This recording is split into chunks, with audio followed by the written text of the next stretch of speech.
Hello everyone, welcome back to our channel. Today I'll show you how to send entire folders via Gmail quickly and easily. First, if you're on Windows, right-click the folder you want to send and select Compress.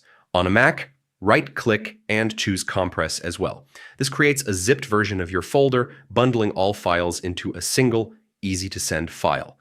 Next, open Gmail and click Compose to create a new email. Enter the recipient's email, subject line, and your message. To attach your zipped folder, click the paperclip icon, select your file, and click Open. Review your email, then click Send.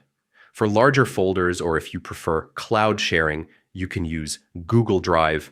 Upload your folder to Drive. Then in Gmail, click Compose and select the Google Drive icon. Find your folder, click Add as link, and it will be included in your email.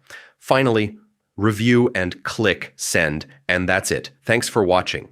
Don't forget to subscribe, and I'll see you in the next video.